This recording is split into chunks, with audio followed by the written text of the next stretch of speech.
Terima kasih pemirsa Anda masih bersama kami dan kita masih berdiskusi bersama dengan dua orang pakar hukum tata negara. Yang pertama adalah Profesor Denny Indrayana dan yang kedua adalah Dr. Fahri Bahmit. Saya ingin bertanya ke Prof. Denny, kalau tadi mendengar pendapat dari Mas Fahri, Mas Denny, bahwa ini sesuatu yang biasa sebetulnya ketika ada amicus curiae, ada kemudian pemanggilan atau permintaan keterangan kepada 4 pembantu presiden itu biasa. Tapi saya ingin bertanya soal dissenting opinion. Memang betul 3 hakim yang akhirnya kalah jumlah suaranya. Tapi kalau melihat isi dari dissenting opinion, banyak pemberitaan mengatakan soal netralitas yang disorot utama. Kalau menurut Anda benar demikian atau seperti apa, Mas Denny? Ya, saya kan posisinya pendapat saya begini ya. Satu, kalau diminta prediksi maka permohonan akan ditolak seluruhnya. Dua, Ya. kalau diminta pendapat saya tentang Pilpres 2024, Pilpres 2024 itu problematik, terutama akar masalahnya adalah cawe-cawe Presiden Jokowi. Jadi kalau saya yang jadi hakim konstitusi, saya akan masuk dalam pendapat-pendapat dissenting opinion, itu yang akan saya sepakati. Kenapa demikian? Ya lagi-lagi ini belum ada presidennya dalam pilpres sebelumnya, di mana presiden kemudian sedemikian perang ya, menyatakan cawe-cawe, menunjukkan langkah-langkah preferensinya. Sebenarnya kan kalau kita ingin melihat bukti-bukti petunjuk itu kan juga bukti ya. Tidak bisa dikatakan petunjuk itu bukan alat bukti. Presiden punya preferensi tidak kepada Anies terkait dengan berbagai isu. Presiden tidak punya preferensi terhadap Ganjar setelah ada perbedaan arah politik dengan PDI Perjuangan. Presiden kemudian mendukung Prabowo, terutama Gibran Rakabuming Raka lewat misalnya saja PSI yang dipimpin oleh anaknya sendiri setelah 2 hari menjadi anggota. PSI jelas arahnya kepada Prabowo Gibran. Jadi banyak sebenarnya indikasinya. Tapi Untuk Prof. Denny, kemudian di membantah dalam putusannya MK mengatakan dalil-dalil itu tidak terbukti itu. Bagaimana tuh Prof. Denny?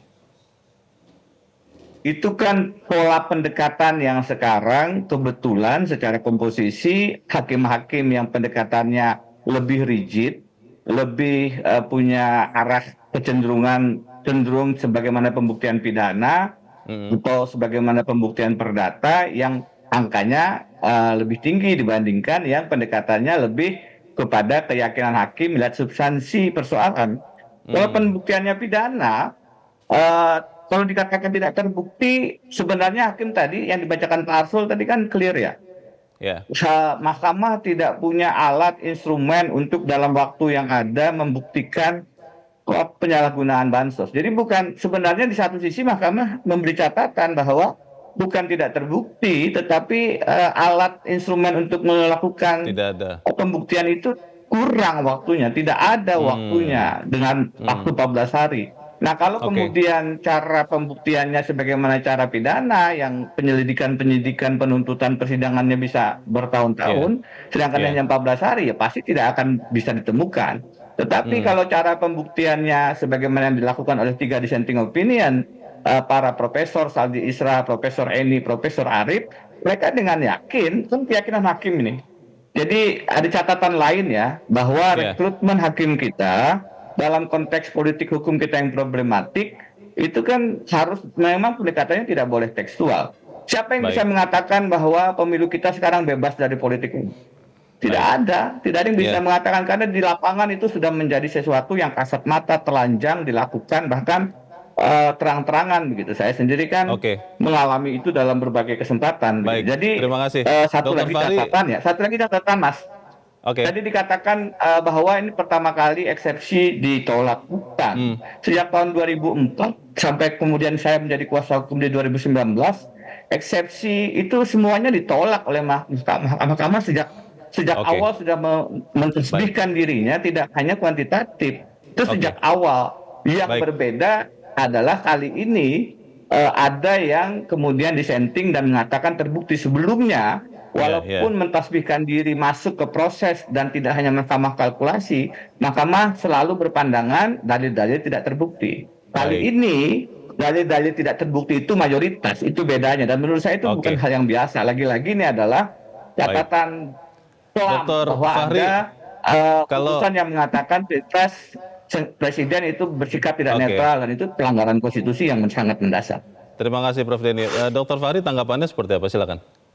Ya, jadi kan begini ya, itulah sebenarnya makanya hakikat mendesain kekuasaan lembaga kekuasaan kehakiman itu seperti itu, bahwa memang kekuasaan hakim nggak bisa kita pasung dan kita paksa untuk menjadi seragam. Jadi sebenarnya sejarah untuk kenapa sampai pelembagaan dissenting opinion itu ada dalam undang-undang kekuasaan kehakiman maupun undang Mahkamah Konstitusi, itu adalah refleksi dari memang bagaimana memastikan bahwa kekuasaan kehakiman merdeka seperti itu. Bahwa 9 orang hakim, 8 orang hakim yang di perkara ini, semuanya punya kepalanya merdeka semua. Dengan secara memandang persoalan dengan pendekatan hukum Saya dengan berbeda pendapat. mazhab Saya hukum tidak yakin hakim-hakim dengan kita mazhab. merdeka dalam memutuskan perkara ini. Dalam sejarahnya ada hakim yang tergoda uang, itu yang terjadi dengan Akil Oke, Mukhtar, Prof. Denny, Patrialis Akbar. boleh Saya diberikan selesai waktu dulu. sebentar untuk Poin Dr. saya Fahri, adalah silakan. saya tidak setuju bahwa itu ada hakim yang merdeka. Pendekatan, Itu teorinya. pendekatan kita mungkin Praktiknya tidak berbeda. demikian.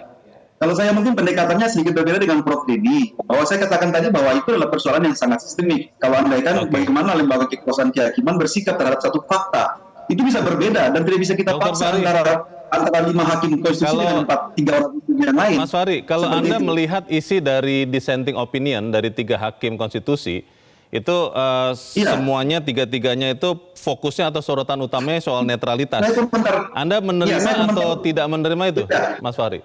Saya komentar satu pendapat aja untuk bisa mengukuhkan pendapatnya Prof. Denny tadi. Saya ambil Oke. contoh misalnya, kenapa sampai harus 5 orang hakim itu berbeda dalam soal ini?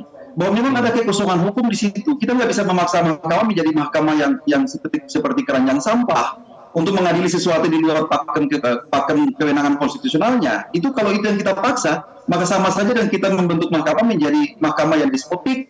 Ya kan, Oke. dia melaksanakan kekuasaan kehakiman secara despotistik. Itu tidak boleh. Akhirnya kita Kalau soal yang isi kita dari dapatkan adalah dissenting kekuasaan opinion, yang Mas tiran. Fahri, menurut Anda seperti apa? Soal sorotan terhadap isu netralitas, menurut Anda seperti apa, Mas Fahri? Netralitas itu kan tidak terbuktikan.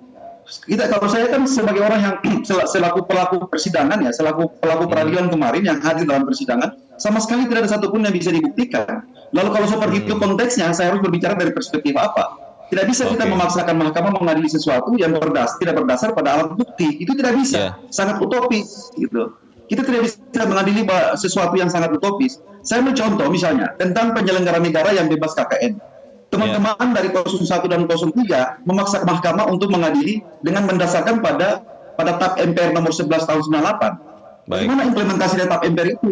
Berarti kita menyuruh mahkamah untuk mengadili persoalan yang berkaitan dengan Code of Conduct atau berkaitan dengan persoalan etika penyelenggara negara.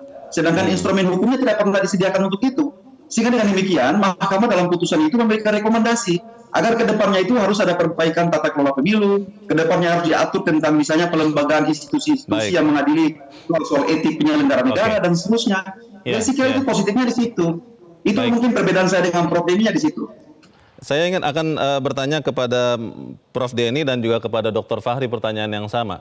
Beberapa rekan yang bergerak di bidang hukum mengatakan mereka sudah mulai melihat ada berbeda jalan antara legal formal, aturan tertulis, peraturan perundang-undangan dengan etika. Bahkan tadi Hakim Arief mengatakan perlu ada majelis Mahkamah Etik Nasional.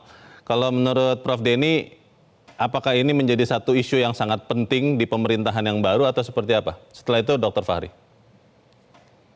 Saya saja itu kan salah satu usulan dan banyak disampaikan juga oleh Profesor Jimli Asyidiki ya, itu boleh-boleh saja. Tapi dalam pandangan saya yang namanya etika itu adalah bagian tidak terlepas dari hukum. Ada Ronald Dworkin punya satu statement yang sering saya kutip, moral principle is the foundation of law. Etika itu adalah fondasi daripada hukum. Jadi di dalam hukum tuh kalau kita ingin menegakkan hukum tanpa etika ya tidak akan bisa jalan. Jadi kalau kita bicara Pilpres 2024, catatan terakhir saya adalah sebenarnya tidak sulit untuk melihat adanya bukti cawe-cawe dan itu yang kemudian dilakukan oleh 3 orang. Mereka hanya kalah suara dari 5 orang yang lain. Itu di situ ada catatan tentang seleksi hakim konstitusi. Kalau saya mengibaratkan dan saya tulis dengan sangat terpaksa begitu, analoginya sebenarnya menyampaikan analogi ini seorang ulama ya, yang sangat terjaga etikanya. Dia bilang, ini kan sebenarnya terbuktinya sangat sangat mudah, tetapi ibarat ada yang buang angin, baunya kemana-mana, terasa, tapi diminta membuktikan fotonya, Oke, wujudnya, bentuk ya. buang angin itu. Hmm, Ini yang namanya presiden cawe-cawe itu, beliau sendiri oke, mengatakan, baik. anaknya cawapres, ketua umum PSI-nya mendukung, apalagi yang mau Ya, dibuktikan, itu ya. self evident, yang Oke, sudah sangat jelas gitu. Cuma pada saat kemudian hanya 3 yang berpandangan dan dalam posisi itu, itulah realitas hukum kita yang memang sedang sakit. Nah, penegakan hukum kita ini kan tidak baik-baik saja. Dan oke. itulah yang terkonfirmasi juga lewat putusan Mahkamah Konstitusi. Baik, Dokter Terakhir, Fahri tanggap. Oh, ya, terakhir, silakan, silakan. Presiden Jokowi menurut saya perlu malu dengan putusan ini karena dia dicatat dalam putusan dengan sangat gas oleh dissenting opinion, telah melakukan berbagai hal yang merusak prinsip Oke, pemilu yang jujur dan adil. Itu artinya dia melanggar sumpah jabatannya baik, yang dengan sangat jelas mengatakan harus melaksanakan Undang-Undang Dasar dan Undang-Undang pelaksanaannya. baik. Dokter Fahri, tadi Anda menyetujui soal etika, ini mungkin akan diatur juga soal etika pejabat ke depannya. Seperti apa tanggapan Anda, Ya, Dokter Fahri?